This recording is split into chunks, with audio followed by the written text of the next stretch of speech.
اللہ کے رسول علیہ السلام سب سے بڑھ کر عزت، سب سے بڑھ کر حفاظت کائنات میں اگر ہونی چاہیے تو آپ کی ہونی چاہیے۔ اللہ یہ ایمان چاہتا ہے۔ بیٹوں کو قربان کیا کرنا، والدین کو قربان کرنے کا جذبہ کون رکھتا ہے؟ میں نہ آپ۔ بھائیوں کو قربان کرنے کا جذبہ کہاں سے آئے گا؟ یا تو اپنی خواہشات ان کو قربان کرنے کے لیے سوچتے سوچتے بوڑھے ہوتے ہیں، قبر میں چلے جاتے ہیں کہ یہ کام چھوڑے کہ نہ۔ برادری کیا کہے گی، لوگ کیا کہیں گے، معاشرہ کیا کہے گا، محلے والے کیا کہیں گے، گلی والے کیا کہیں گے۔ اور سب سے زیادہ شرم، سب سے زیادہ جو ہمیں شرم آتی ہے وہ اللہ اور اس کے رسول علیہ السلام کی بات کرنے میں آتی ہے۔ کیا ہے؟ میں اس طرح کی بات کرتا ہی نہیں ہوں۔ وہ آدمی اللہ کے نبی علیہ السلام کی نافرمانی کرتا ہے، تمہارا دوست ہے،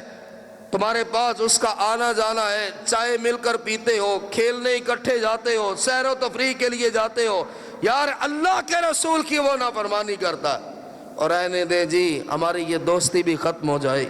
میں نے کبھی اس کو نہیں چھیڑا، اس نے کبھی مجھے نہیں چھیڑا۔ یہ لوگ ہیں اللہ کے نبی علیہ السلام کی ناموس کی حفاظت کرنے والے،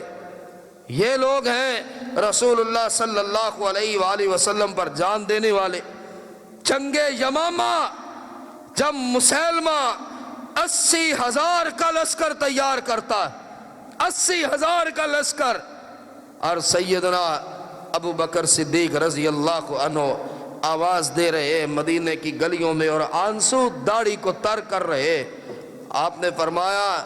میں نے کہا تھا کہ بدری صحابہ کسی جنگ میں حصہ نہیں لیں گے، انہوں نے جو اسلام کی سب سے پہلی جنگ جیتی ہے ان کی زندگی کے لیے وہ جنگ ہی کافی۔ فرمایا بدری ہو وہ بھی آ جائے، غیر بدری ہے وہ بھی آ جائے، آنکھوں والا ہے وہ بھی آ جائے، نابینا ہے وہ بھی آ جائے، کوئی لڑکا ہے جوانی کی دہلیز پہ قدم رکھ رہا ہے تلوار نکالے وہ بھی آ جائے۔ اور لوگوں تمہیں پتہ نہیں نبی کی ناموس پہ ڈاکہ پڑ چکا، تمہیں پتہ نہیں مسلمہ نے نبوت کا جھوٹا دعویٰ کیا ہے، اور ہمارے زندہ رہنے کا فائدہ کیا ہے؟ ہمارے زندہ رہنے کا فائدہ کیا ہے؟ امام مالک یا امام شافعی رحمہم اللہ تعالی، ان دونوں میں سے کسی ایک سے سوال کیا گیا، حضرت ہمیں بتائیں اگر کوئی نبی کی شان میں گستاخی کرے، اگر کوئی نبی کی توہین کرے کیا ہونا چاہیے؟ جواب فرمایا میرے نزدیک تو اس امت کو مر جانا چاہیے جس کی زندگی میں کوئی اس کے نبی کی توہین کر جائے، ان کے زندہ رہنے کا فائدہ۔ لیکن بات یہ ہم نمازوں کے لیے اکٹھے نہیں ہو پاتے، ہم تو ایک دوسرے کے پاس آنے جانے کے لیے تیار نہیں، زندگی گزر جاتی ہے۔ اور ابو بکر صدیق 1200 کا لشکر تیار کیا، خود بوڑھے ہو چکے ہیں، اور آپ تلوار اٹھا کے ساتھ چل رہے اور رو رہے ہیں کہ یہ مسلمہ زندہ کیسے رہ سکتا ہے، نبی کی عزت پہ ڈاکہ ڈالتا ہے، نبی کی ناموس پہ ڈاکہ ڈالتا ہے، نبوت کا دعویٰ کرتا ہے۔ حضرت عمر نے منتیں کر کے ریکویسٹ کر کے ہاتھ جوڑ جوڑ کر کہا ابو بکر میں تجھے اللہ کا واسطہ دیتا ہوں تم مدینہ میں ٹھہر جاؤ، ہم سب جا رہے ہیں، اگر تم شہادت پا گئے تو ہمارا کیا بنے گا، میں تمہیں اللہ کا واسطہ دیتا ہوں، ابو بکر واپس چلے جاؤ۔ اور 80,000 کے لشکر سے جو ٹکرانے والے صحابہ تھے وہ صرف 1200 کی تعداد، کسی ایک نے نہیں کہا ہماری تعداد تھوڑی ہے، کسی ایک نے نہیں کہا ہمارے پاس وہ اسلحہ نہیں جو مسلمہ قذاب کی فوج کے پاس، کسی ایک نے نہیں کہا ابو بکر ذرا پہلے انہیں سمجھا تو لو، ابو بکر ان سے مذاکرہ تو کرو، ابو بکر ان سے کوئی مکالمہ تو کرو، کسی نے نہیں کہا، تلواریں اٹھائی۔ اور ابو دجانہ رضی اللہ عنہ اس جنگ میں بھی آئے، اور قلعہ تھا بلند تھا،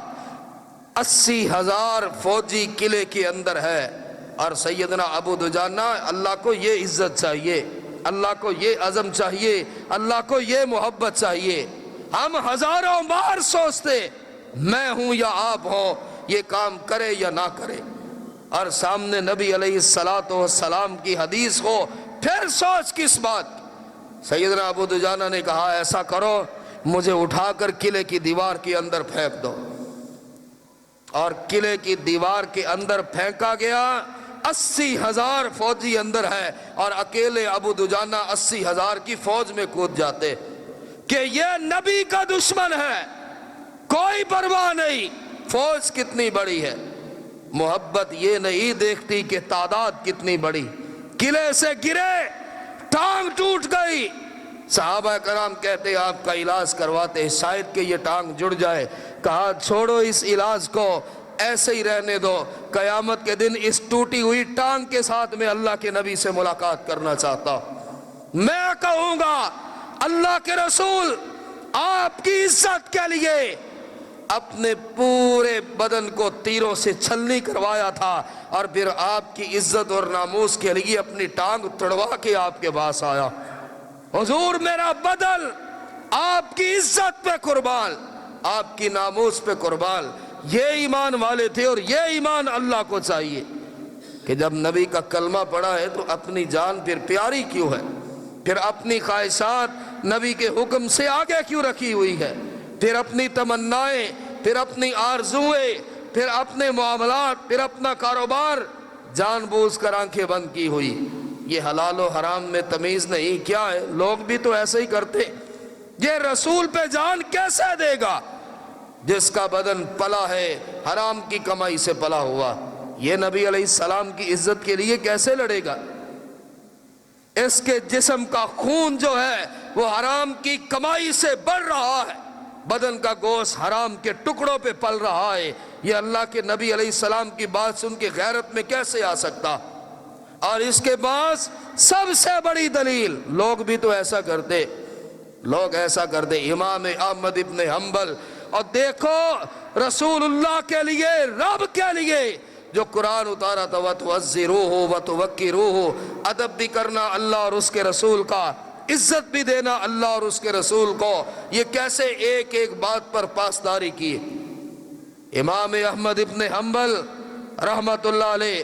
3 بادشاہوں کا دور گزرا انہیں مارتے مارتے، اور امام احمد بن حنبل 3 بادشاہوں کی مار کھاتے رہے۔ متوکل، واسق اور معتصم، 3 بادشاہوں نے ایڑی چوٹی کا زور لگایا، اور امام احمد ابن حنبل کو ایک بادشاہ مارتا رہا، مارتے مارتے، اور جیل میں بند کرتے کرتے مر جاتا ہے۔ دوسرا بادشاہ آتا ہے، احمد ابن حنبل کو مارنا شروع کرتا ہے، مر جاتا ہے۔ تیسرا بادشاہ آتا ہے، احمد ابن حنبل کو مارتے مارتے، ایک روایت میں یہ ہے امام احمد ابن حنبل کو 7 لاکھ سے زیادہ احادیث یاد، 7 لاکھ سے زیادہ زبانی احادیث یاد۔ اور قصور کیا تھا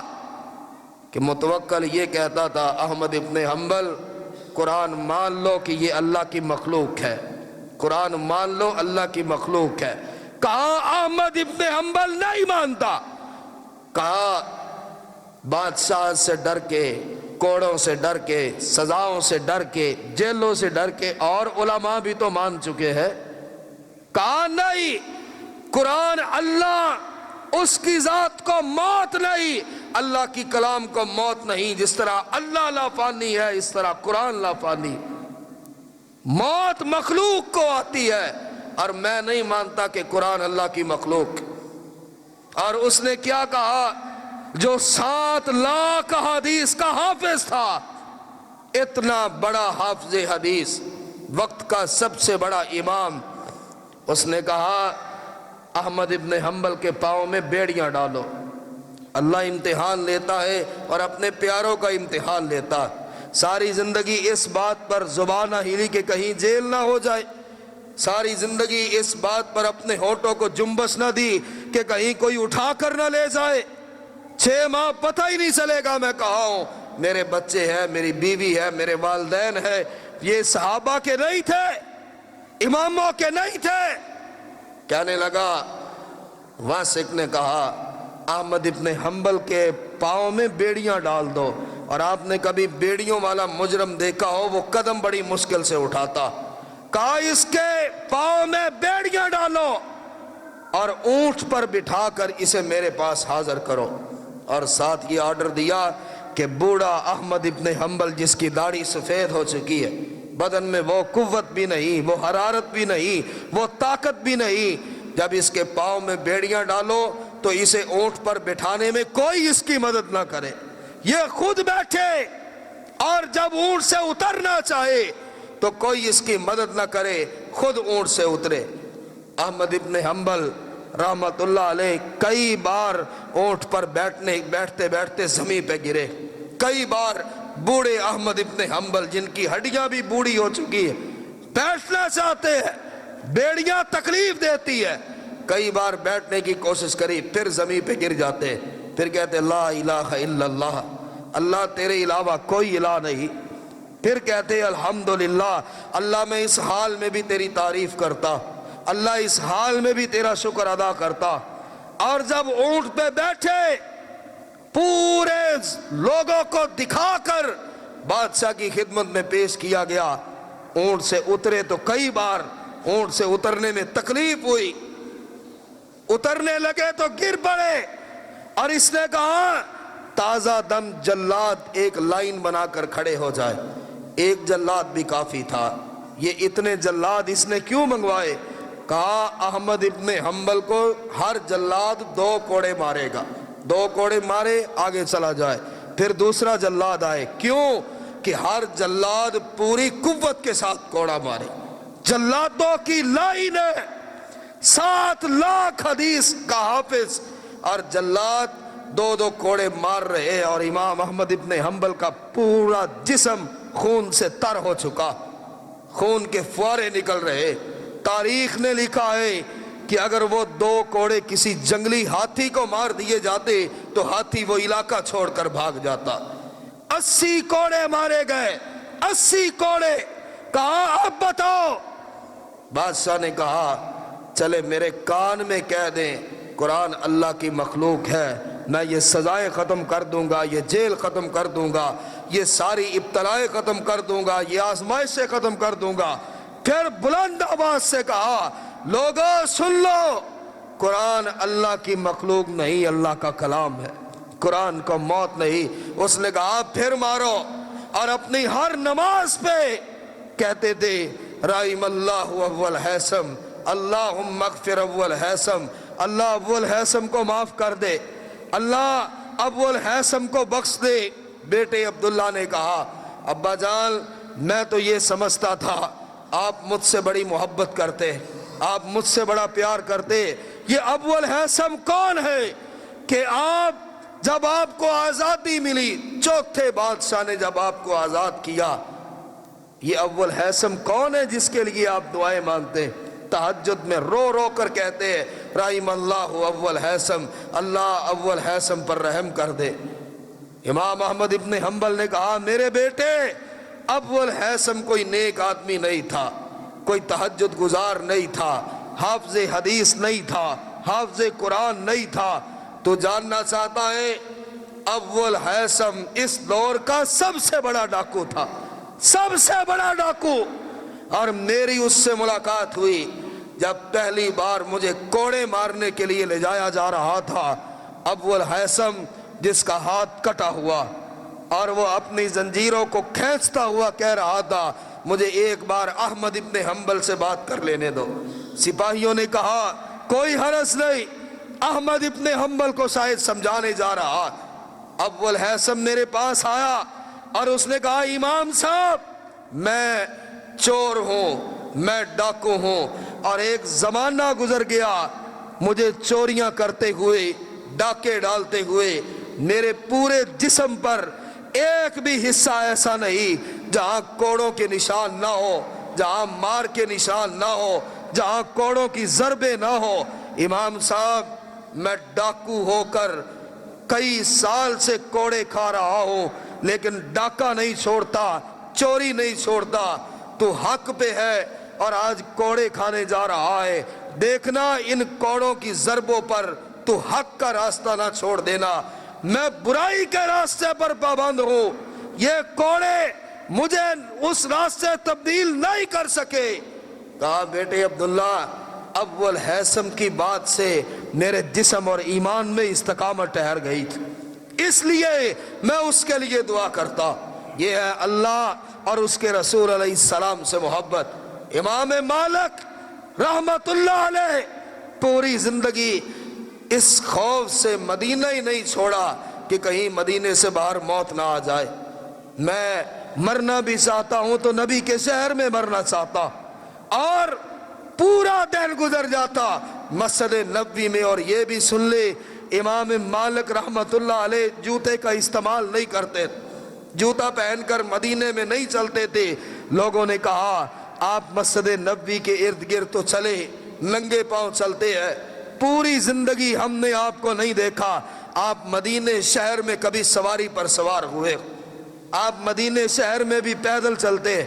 آپ مدینے میں سواری استعمال نہیں کرتے۔ ہائے یہ وہ لوگ ہیں، نبی ان پہ ناز کیسے نہ کرے؟ یہی وہ لوگ ہیں قیامت کے دن اللہ کے رسول ان پہ ناز کریں گے۔ امام مالک رو پڑے، کہنے لگے بوڑھا ہو گیا ہوں، سواری کی ضرورت بھی محسوس کرتا ہوں، لیکن سواری پر اس لیے نہیں بیٹھتا، ڈر لگتا ہے کہ جس جگہ میرے نبی کے قدم لگے ہو میری سواری کا پاؤں اس جگہ پر نہ لگ جائے۔ پوری زندگی مدینے کے اندر سواری استعمال نہیں کی، اور مسئلہ کھڑا ہوا کہ عباسی خلیفہ منصور نے کہا سب علماء کو بلاؤ اور کہو کہ اگر کوئی زبردستی طلاق دے تو طلاق ہو جاتی، اور نبی کے لیے ہم کہتے حرمت رسول پر جان بھی قربان ہے، نبی کے ایک ایک بات پہ، نبی کے ایک ایک قول پہ، نبی کی ایک ایک سنت پہ انہیں دیکھیے جانے کس طرح قربان کی ہے۔ ہمیں تو پتہ ہی نہیں، مر جاتے ہیں پتہ نہیں چلتا۔ یہ اس معاملے میں اللہ کے نبی کا کوئی حکم بھی ہے کہ نہیں؟ جو کام کر رہا ہوں، جس انداز سے بچوں کی پرورش کر رہا ہوں، جہاں سے کما کے لا رہا ہوں، جن لوگوں کے ساتھ میرا تعلق ہے، اللہ کے نبی کا فرمان کیا ہے ہمیں یہ پتہ نہیں۔ اور منصور عباسی نے کہا کہ پورے مدینہ والے میرے خوف سے مان گئے کہ جبری طلاق ہو جاتی ہے، ایک بوڑھا امام مالک ہے یہ کیوں نہیں مانتا، پکڑ کر لاؤ۔ اور امام مالک کو جب پکڑ کے لایا گیا تو حالات کیا تھے کہ امام مالک درس حدیث دینے رسول اللہ کی مسجد میں جا رہے صلی اللہ علیہ وسلم، مسجد نبوی میں بیوی نے روک لیا، کہا امام صاحب آپ کو پتا ہے آپ کی بیٹی 5 یا 6 برس کی ہے، اور آج 5واں دن ہے، گھر میں کھانے کے لیے کچھ نہیں، معصوم سی بچی ہے، بھوک سے مر جائے گی، آپ کہاں جا رہے؟ کہا نبی کی مسجد میں جا رہا، حلقے لگے ہوئے ہیں، ہزاروں طالب علم میرا انتظار کہا ہے۔ بیوی رو پڑی، کہنے لگی امام صاحب آپ کی بیٹی مر جائے گی، اتنی بھوک کی شدت برداشت نہیں کر پائے گی، اتنے فاقے ہو چکے ہیں، اس معصوم کا چہرہ دیکھیے زرد پڑ چکا ہے۔ امام مالک نے بیٹی کی پیشانی پہ بوسہ دیا، آنکھوں میں آنسو آ گئے، پھر دل مضبوط کر کے کہا میری بیوی، میری یہ بیٹی اگر بھوک سے مر جائے میں یہ برداشت کر لوں گا، لیکن وہ ہزاروں جو درس حدیث کا انتظار کر رہے ہیں، وہ علم کی پیاس سے بر جائے، امام مالک یہ برداشت نہیں کر سکتا ہے۔ بیٹی کو چھوڑ کر روتا دیکھ کر حدیث پڑھانے گئے، گرفتار کیے گئے، اور امام مالک بوڑھے تھے، بوڑھے۔ خلیفہ نے کہا مان جاؤ کہ جبری طلاق ہو جاتی ہے، کہا اللہ کے رسول کا مجھے کوئی حکم دکھاؤ، قرآن حدیث سے نکال دو مان جاؤں گا۔ کہا امام مالک تم بوڑھے ہو چکے ہو، اور ایک جگہ میں نے پڑھا یہ نبی کے ساتھ وہ محبت کرتے تھے کہ امام مالک کی زندگی میں شاید کوئی رات ایسی نہیں تھی جو انہیں اللہ کے رسول کی زیارت نہ ہوئی، کوئی رات ایسی نہیں تھی، اور محبت۔ اس نے کہا یہ بوڑھا ہو چکا، ایسا کرو اس کے دونوں بازوؤں سے پکڑ کر جھٹکا دو، دونوں بازوؤں کو توڑ دو۔ امام مالک کے بازوؤں کو جھٹکا دیا گیا، دونوں بازو کندھے سے اکھاڑ دیے گئے، بازو لٹک رہے ہیں، نہ اٹھ رہے ہیں نہ حرکت کر رہے ہیں، اور تکلیف کی شدت سے امام مالک کا چہرہ سرخ ہو جاتا۔ کہا کوڑے مارو، کوڑے مارے گئے۔ کہا اب ایسا کرو امام مالک کو سواری پر بٹھاؤ، گدھے پر یا کسی اور سواری پر بٹھایا گیا۔ وہ جو مدینے کی حرمت کو جانتا تھا، جو مدینے میں سواری پر کبھی سوار نہ ہوا، ظالم بادشاہ سواری پر سوار کرتا ہے، کہا امام مالک کے چہرے پر سیاہی پھیر دو، چہرہ کالا کر دیا گیا، کہا گندگی اٹھا کے لاؤ۔ امام مالک جو ہمیشہ خوشبو اور عطر میں رہتے تھے، جسم کو خوشبو لگاتے تھے، آج چہرے پر اور داڑھی پر اور جسم پر گندگی ڈال دی گئی۔ امام مالک اپنے چہرے سے گندگی تک کو صاف نہیں کر رہے تھے، کیوں کہ بازو توڑ دیے گئے تھے، اور لوگ سپاہی بار بار یہ کہتے تھے مالک ابن انس مان جاؤ، اس تکلیف سے تمہیں نجات مل جائے گی۔ آپ نے چہرہ اٹھایا اور کہا من عرفنی فقد عرفنی ومن لم یعرفنی فانا مالک ابن انس۔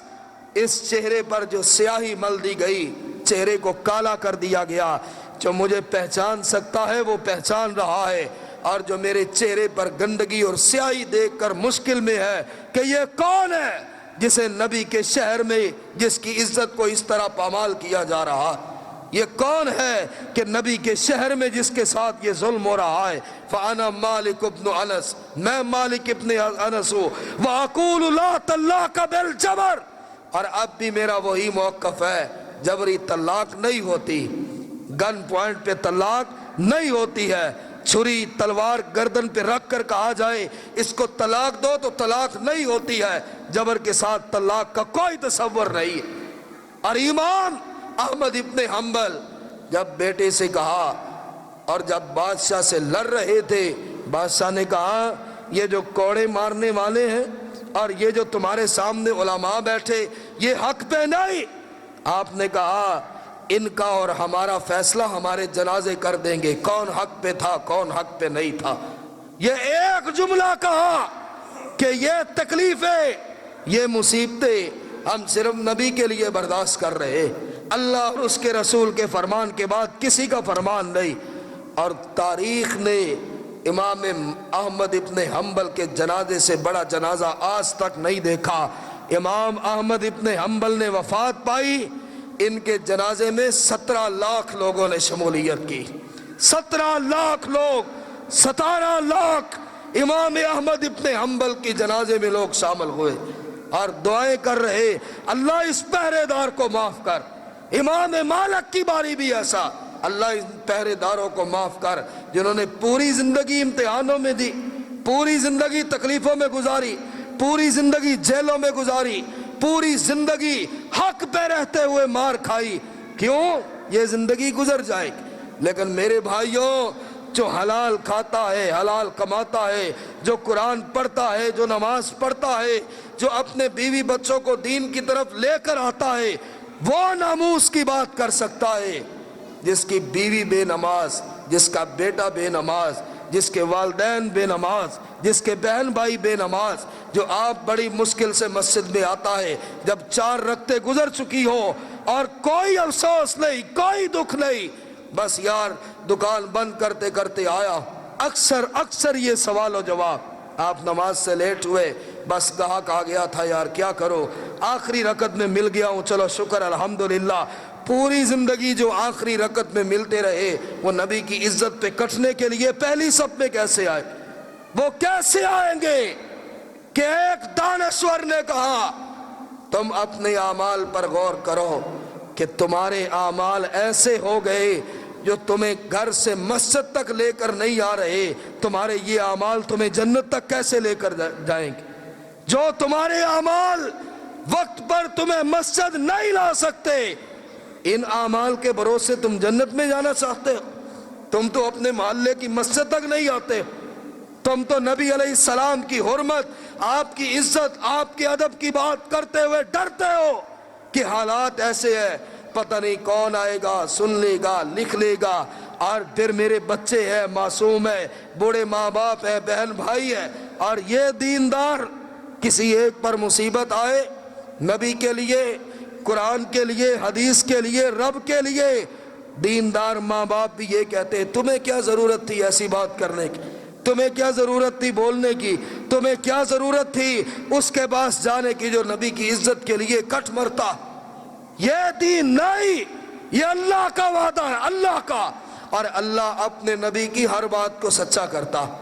یہ اللہ کی سنت ہے، بلکہ نبی علیہ السلام آپ نے بات کرنی تب ہے جب اللہ کی طرف سے حکم اور امر آتا۔ اس بات کو سمجھیں کہ ہمارا ایمان کس لیول کا ہے۔ اگر نبی سے محبت اور نبی کی عزت ہم اپنی عزت سے زیادہ سمجھتے، اگر اپنے بچوں کو قربان کرنے کا حوصلہ رکھتے، اگر ماں باپ کوئی شریعت سے خلاف کام کرنے کا حکم دے، آپ کہتے پہلے مجھے حوالہ دکھائیں، میں یہ کام کروں گا، پہلے مجھے شریعت سے نکال کر دے، قرآن لے آئے، حدیث لے آئے، ورنہ ماں باپ کی بات بھی نہیں مانوں گا۔ وہ سچا مومن ہے، اللہ اس کے ایمان کی قدر کرتا ہے۔ یہ نہیں کہ ماں باپ نے حکم دیا ہے جی ایسا کر لو، بھائی ایسا کرتا ہے تو میں بھی کر رہا ہوں، بیٹے جوان ہیں، پڑھے لکھے ہیں، معاشرے میں چلنا ہے، ایسا کر رہے۔ کوئی کام کرنے سے پہلے جو یہ کہہ دے کہ مجھے اللہ کا قرآن دکھاؤ، مجھے رسول اللہ کا فرمان دکھاؤ، یہ عزت ہے، یہ احترام ہے، یہ اللہ اور اس کے رسول پر ایمان، یہ ایمان ہوتا۔ سیدنا سعد ابن ابی وقاص رضی اللہ عنہ، کیا ایمان تھا، سامنے ماں ہی تھی نا اور شہزادہ بیٹا تھا، ماں نے کھانا پینا چھوڑ دیا، کہا نہیں کھاؤں گی، کیا ہر روز محمد کریم صلی اللہ علیہ وسلم کے پاس جاتا، بیٹے باز آ جاؤ، مشرک تمہیں مار ڈالیں گے، مکے والے میرا بیٹا مجھ سے چھین لیں گے، اور میں نے بھوک ہڑتال کر دی۔ سعد کی ماں نے بھوک ہڑتال کیوں کی؟ پتا تھا کہ سعد اپنی ماں سے اتنی محبت کرتے ہیں کہ ایک لمحے کے لیے ماں کو دکھ میں نہیں دیکھ سکتے، اور ماں نے سب سے بڑا ہتھیار اٹھایا کہ سعد مجھے دیکھ کر پگھل جائے گا، نرم ہو جائے گا، تڑپ اٹھے گا۔ ایک دن گزرا، دوسرا دن گزرا، تیسرا دن گزرا، ماں کمزور سے کمزور ہوتی جا رہی ہے، منتیں کرتے ہیں، ترلے ڈالتے ہیں، اماں پانی کا قطرہ پی لو، کھانے کا ایک نوالا لے لو، ماں اس کائنات میں مجھے تم سے بڑی محبت ہے، دنیاوی سہاروں میں میرا اور سہارا کون ہے، تو جانتی ہے میں تیرے چہرے کو نہ دیکھ لوں مجھے سکون نہیں ملتا۔ ماں نے کہا سعد اس قدر میں نے بھوک برداشت کی ہے کہ آپ اور آنے والے دنوں میں بھوک برداشت نہیں کر پاؤں گی، شاید کل تک میں مر جاؤں، شاید میری جان نکل جائے، لوگ کہیں گے سعد اپنی ماں کا قاتل ہے، ماں کو بھوکا اور پیاسا مارا۔ سیدنا سعد رضی اللہ عنہ تڑپ اٹھے، کہا اماں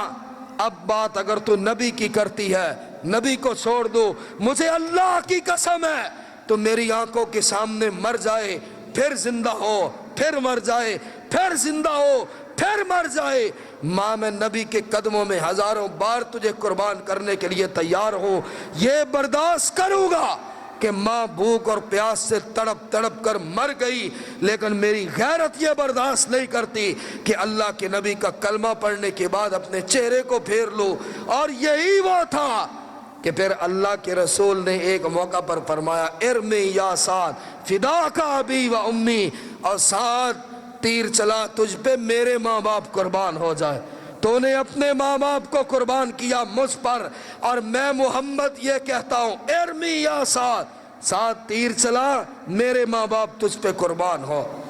اور جو اللہ کے نبی کی عزت کرتے ہیں، احترام کرتے ہیں، جو نبی کی عزت پر پہرا دیتے ہیں، جو اپنے خاندان، اپنی اولاد، اپنے بہن بھائیوں، اپنے معاشرے سے لڑ پڑتے ہیں اور اللہ کے نبی کی حدیث کے خلاف نہیں جاتے، اس دور میں بھی اللہ کے فرشتے سلام کرتے تھے، اس دور میں بھی اللہ کے فرشتے اترتے ہیں اور سلام کرتے ہیں ایسے لوگوں کو کہ تم نبی کی ناموس اور نبی کی عزت کے پہرے دار، اور نبی کی عزت کا پہرا وہ دے گا میرے بھائیوں جو کم از کم نبی کی حدیث سنتا ہے تو اس کا ایمان بڑھتا، وہ قرآن سنتا ہے اس کا ایمان بڑھتا، اور وہ حدیث سن کر اپنے دل میں یہ تہیہ کرتا ہے بس جو مجھ سے ہو گیا سو ہو گیا، اللہ میرے سابقہ معاملات کو معاف کر دے، یا اللہ میں نے تیرے نبی کی حدیث سنی، اب اسی پر میرا عمل ہوگا، اسی پر میری جان نکلے گی، اسی پر میرا اختتام ہوگا۔ ایسے ایمان والے کا ایمان اللہ پسند کرتا۔ اللہ مجھے اور آپ کو عمل کی توفیق عطا فرمائے۔ وآخر دعوانا الحمدللہ رب العالمین۔